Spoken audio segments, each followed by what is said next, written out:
Wakil Presiden terpilih Gibran Rakabuming Raka menyebut susunan kabinet baru sedang digodok dan mulai mengerucut.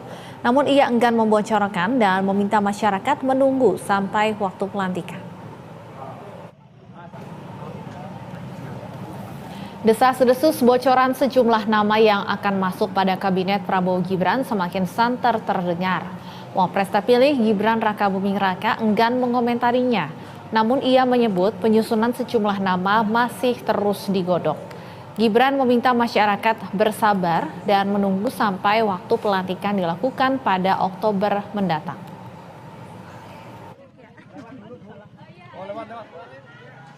Ini bulan apa? Ini belum, Juli, Agustus, September, Oktober. Ya ini semakin mengerucut ke beberapa nama lah ya. Ditunggu aja. Utak-atik susunan kabinet Prabowo Gibran. Untuk membahasnya lebih lanjut kita sudah terhubung dengan Mas Saidiman, peneliti SMRC, dan Ahmad Doli Kurnia, Wakil Ketua Umum Partai Golkar. Selamat sore Mas Saidiman dan Bang Doli. Selamat sore. Baik, saya ingin ke Mas Saidiman terlebih dahulu. Mas Saidiman, Anda sendiri melihat apa saja kira-kira yang akan menjadi pertimbangan dari Pak Prabowo, Mas Gibran dalam menentukan susunan kabinet mendatang? Saya kira yang pertama sekali yang akan menjadi pertimbangan Pak Prabowo adalah pertimbangan politik. Ini penting, representasi dari partai-partai pendukung Pak Prabowo perlu ada di sana, dan ini sangat lumrah ya di dalam politik, karena pemerintahan eksekutif tentu membutuhkan dukungan dari partai politik, terutama di parlemen.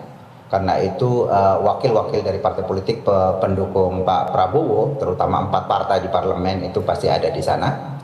Tetapi kan kita tahu bahwa partai-partai pendukung Pak Prabowo ini tidak cukup dominan di parlemen, itu kurang dari 50%. Karena itu saya menduga kabinet Pak Prabowo Gibran nanti tidak hanya akan didukung, tidak hanya akan diisi oleh wakil-wakil dari partai politik pendukungnya di pemilu kemarin, tetapi juga mungkin akan memperluas koalisi dukungan dari partai-partai lawan kemarin. Katakanlah beberapa partai yang sekarang kita dengar mendekat ke Prabowo Subianto maupun Gibran, itu kita sudah mulai bisa baca di sana, dan itu saya kira lagi-lagi lumrah karena kepemimpinan eksekutif ini butuh dukungan dari parlemen. Kemudian yang kedua tentu saja aspek profesionalitas juga akan sangat dipertimbangkan, karena ini terkait dengan keberlanjutan dari kebijakan ataupun pemenuhan janji-janji politik yang selama ini dikeluarkan oleh Prabowo Gibran. Karena itu kalangan profesional saya kira akan tetap masuk ke sana. Dan selanjutnya saya kira juga representasi dari aspek sosiodemografi publik, terutama dari aspek keterwakilan ya kelompok-kelompok tertentu di masyarakat, misalnya keterwakilan dari daerah-daerah di bagian timur Indonesia tentu akan kembali dimasukkan ke dalam kabinet. Menurut saya itu juga akan dipertimbangkan. Tetapi saya kira 2 hal itu yang akan dipertimbangkan. Pertama representasi politik, yang kedua representasi profesionalisme. Dan ini biasanya memang terjadi di dalam pembentukan kabinet. Tetapi bukan berarti ini 2 hal yang kita dikotomikan ya secara ekstrem. Bisa saja pertimbangan misalnya ketika pertimbangan politik misalnya itu dikombinasikan dengan pertimbangan profesionalisme juga. Jadi partai-partai politik yang mengajukan nama-nama itu tentu akan dipertimbangkan juga oleh Prabowo maupun Gibran aspek profesionalismenya. Betul bahwa mereka adalah representasi dari partai, tetapi aspek apakah tokoh-tokoh ini bisa bekerja sama, misalnya bisa mengejawantahkan program kerja dari Prabowo Gibran, itu juga saya kira akan menjadi pertimbangan ke depan. Wakil partai politik tetapi yang memiliki latar belakang profesionalisme juga akan dipertimbangkan. Ya, Mas Saidiman, menurut Anda sendiri komposisi yang ideal seperti apa sih? Berapa persen misalnya yang berasal dari latar belakang politik, berapa persen yang profesional ataupun yang non politik latar belakangnya? Meskipun seperti yang Anda sampaikan tadi, bisa saja yang dari latar belakang partai politik pun juga punya kapasitas dan kapabilitas secara profesional. Saya kira mungkin kalau perbandingan mungkin agak susah ya, tetapi saya kira posisi-posisi tertentu yang sangat sentral, katakanlah misalnya kementerian-kementerian yang terkait langsung dengan ekonomi, dengan keuangan. Saya kira itu penting untuk menempatkan orang-orang dari latar belakang profesional gitu ya. Ini soal negara, ini misalnya Kementerian Keuangan, menurut saya itu masih tetap penting dipegang oleh seorang yang sangat profesional gitu ya. Pertimbangannya murni untuk profesionalisme atau kementerian yang terkait dengan pembangunan ekonomi yang lain. Saya kira itu yang patut dipertimbangkan. Tetapi idealnya sebetulnya adalah mestinya kabinet mendatang itu lebih orientasinya pada pembangunan sebetulnya, pada pengejawantahan program. Karena itu harus hati-hati sekali memilih pembantu-pembantu presiden ke depan. Walaupun mereka punya latar belakang politik, tetapi sangat penting untuk memperhatikan latar belakang profesionalisme dari tokoh-tokoh itu. Saya kira itu. Iya, Mas Saidiman, akhir-akhir ini ada banyak partai politik yang sepertinya akan mulai merapat juga ke pemerintahan yang nantinya akan dibentuk, seperti PKB, PKS, Nasdem juga. Apakah menurut Anda akan terakomodir dalam kabinet nantinya? Saya kira iya. Pertama alasannya adalah karena partai-partai pendukung pemerintah sekarang yang kemarin mendukung Pak Prabowo Gibran maju itu kan tidak cukup di parlemen, tidak cukup dominan di parlemen. Mereka masih kurang 50%. Karena itu butuh tambahan 1 atau 2 partai parlemen lagi agar mereka lebih kuat di parlemen. Nah, kalau mereka lemah di parlemen itu agak susah juga mendukung program-program kebijakan dari pemerintah. Jadi saya menduga entah PKB atau Nasdem atau PKS atau bahkan mungkin PDI Perjuangan itu bisa saja pada akhirnya bergabung ke dalam pemerintahan.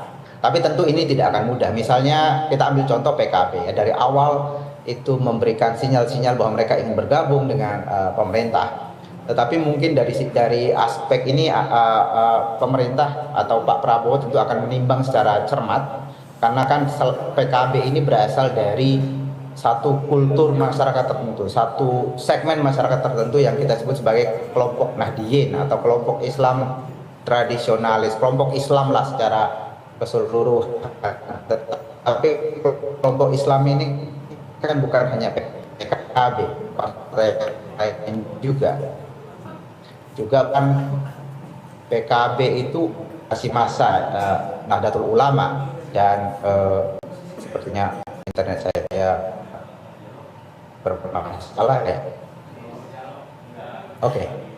Baik, Mas Saidiman, dengan narasi keberlanjutan, analisa Anda, akankah ada menteri di kabinet Jokowi saat ini yang nantinya juga akan diajak ke kabinet Prabowo Gibran? Saya kira ya, kita juga melihat mulai ada ancang-ancang ya untuk mempersiapkan menteri atau calon pembantu presiden ke depan ya sejak sekarang.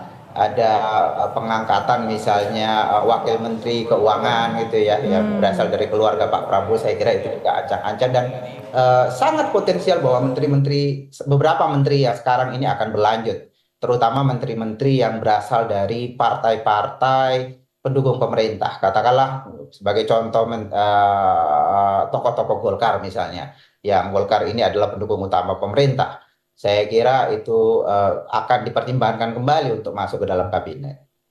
Baik, Mas Saidiman, sebelum melanjutkan diskusi kita, kami juga punya informasi, pemirsa, Presiden terpilih Prabowo Subianto yang hanya tersenyum merespons PKS yang meminta diajak bergabung ke pemerintahan Prabowo Gibran Raka Buming Raka 5 tahun mendatang. Hal tersebut diungkap Ketua Harian DPP Gerindra Sufmi Dasko Ahmad saat melaporkan permintaan PKS kepada Prabowo. Prabowo belum menindaklanjuti permintaan PKS tersebut. Tak hanya PKS, menurut Dasko, ajakan untuk PKB juga belum digarap secara serius. Ia menegaskan harus ada syarat jika mau bergabung koalisi Prabowo Gibran. Para ketua umum partai yang tergabung dalam koalisi Indonesia Maju akan membahas syarat tersebut.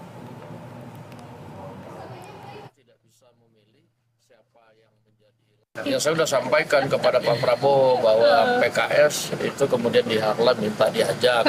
Sambutannya Pak Prabowo senyum-senyum aja. Ya belum ada tindak lanjut lah, kita kan baru ngajak, kemudian bisik-bisiknya kalau begitu ya nanti kita ngobrol-ngobrol dulu di internal katanya begitu.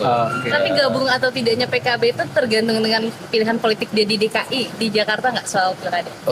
Sebenarnya juga kita belum bicara lebih lanjut ya, apakah kemudian syarat-syarat berkoalisi itu apa. Cuman kan kemarin ya secara spontan saya ajak kan begitu, dan secara spontan juga mereka tertarik.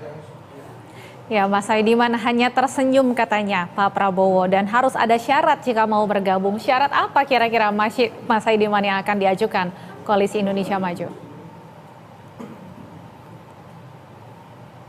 Iya, saya kira memang tidak akan mudah ya di antara para partai pimpinan dari partai-partai politik pendukung Pak Prabowo untuk kemudian menentukan partai mana yang akan mereka ajak. Kalau terlalu banyak, saya kira juga tidak akan menguntungkan partai-partai yang ada sekarang, karena banyak sekali kan partai selain 4 partai yang ada di parlemen, ada juga partai-partai non parlemen yang juga perlu diperhatikan ya di dalam pembentukan kabinet ke depan. Kalau kemudian memasukkan partai di luar itu, tentu ini akan mengalami kerumitan tersendiri. Karena itu saya kira pasti tidak mudah para pimpinan partai, para pendukung Pak Prabowo ini untuk kemudian menentukan partai mana yang akan kemudian diakomodir dan seberapa besar kursi di kementerian yang akan diberikan kepada mereka.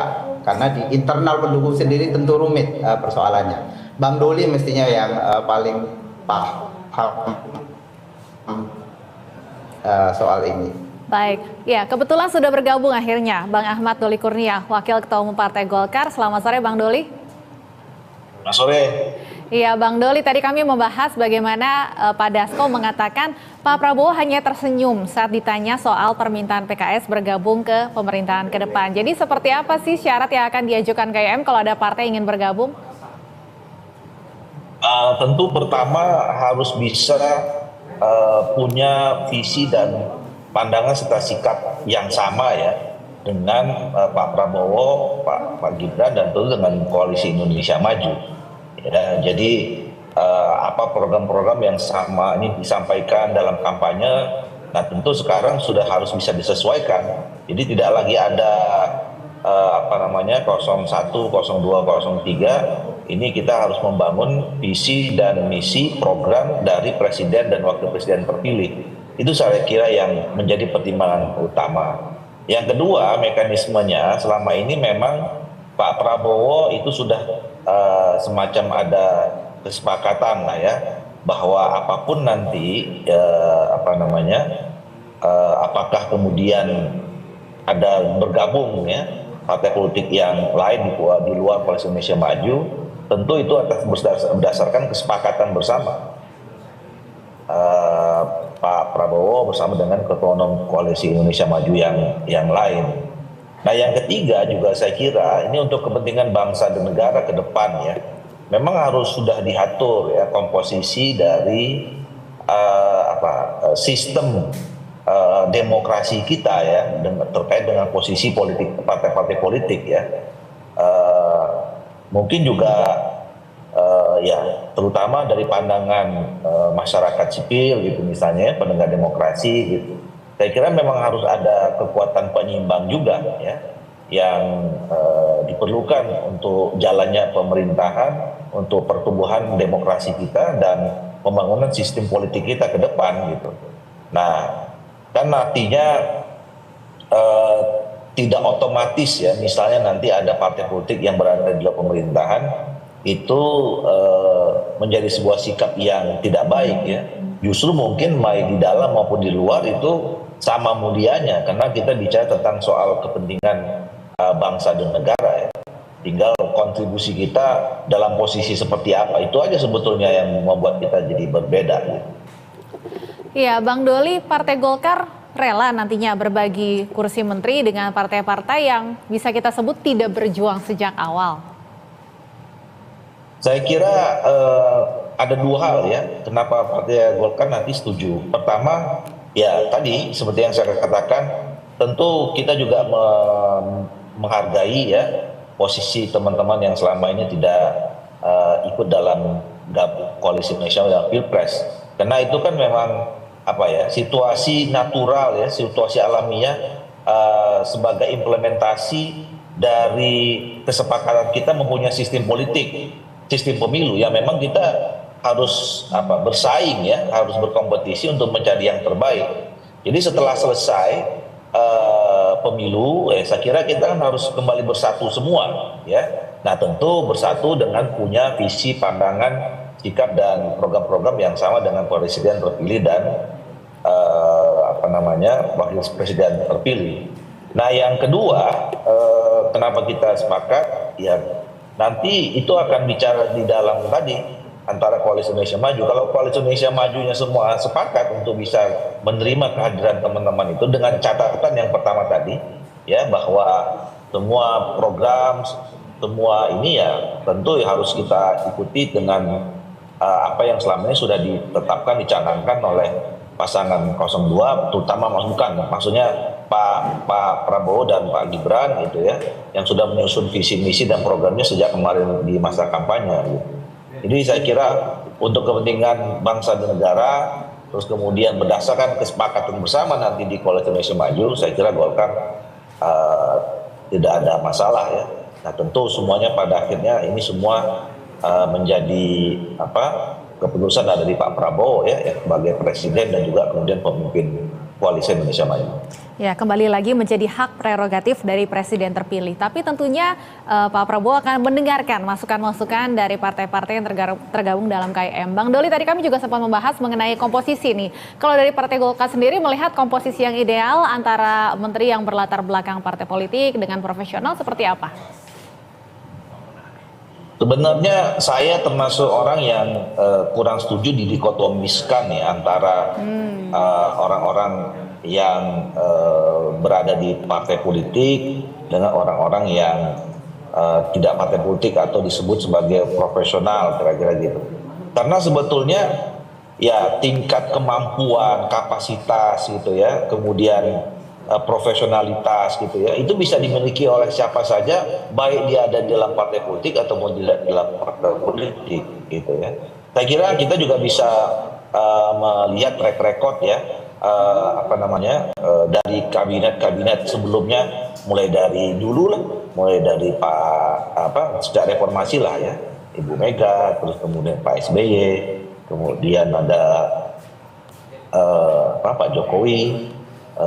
Saya kira kan banyak juga orang-orang yang berasal dari partai politik tapi bekerja cukup baik, cukup profesional gitu, dan mampu menuntaskan tugas dan tanggung jawab memberikan presiden kepada menteri-menteri itu. Jadi saya kira buat saya itu no issue ya. Jadi yang paling penting Pak Presiden sebagai yang pemegang hak prerogatif tentu punya kriteria, tentu punya punya catatan-catatan sendiri mana yang nanti akan dipilih oleh Pak Prabowo di mana di portofolionya masing-masing yang dianggap cukup capable ya, untuk memimpin kementerian atau di dalam susunan kabinet itu. Baik, Mas Saidiman, selain terkait dengan komposisi, kemudian nama-nama yang akan mengisi, yang juga kerap menjadi pertanyaan, akankah nanti ada penambahan ataupun perubahan nomenklatur kementerian? Menurut Anda bagaimana, Mas Saidiman? Ya, saya kira pada dasarnya kementerian ini kan disusun untuk menjalankan ya program dan janji-janji kampanye yang telah dikeluarkan oleh calon presiden terpilih ketika mereka berkampanye. Tentu itu akan disesuaikan. Saya kira kalau kita melihat perbincangan di media sekarang ya ada potensi bahwa nomenklatur atau kursi kabinet itu mungkin saja bertambah ya, selain kebutuhan untuk memenuhi janji-janji kampanye Pak Presiden terpilih Prabowo Subianto dan Gibran, juga kita lihat dari ada semacam keinginan dari Pak Prabowo untuk merangkul sebanyak mungkin kekuatan politik dan kekuatan yang ada di masyarakat. Saya kira itu disampaikan sejak awal dinyatakan terpilih ya. Karena itu kalau kita melihat fenomena ini ada potensi sebetulnya akan bertambah kementerian itu. Ya disebut-sebut misalnya kementerian yang akan mengurusi soal makan bergizi gratis itu ya mungkin saja itu terjadi. Baik, kita nantikan bersama. Terima kasih Mas Saidiman, Bang Doli sudah berbincang bersama kami di Berita Satu Sore. Sehat selalu. Sama-sama. Ya.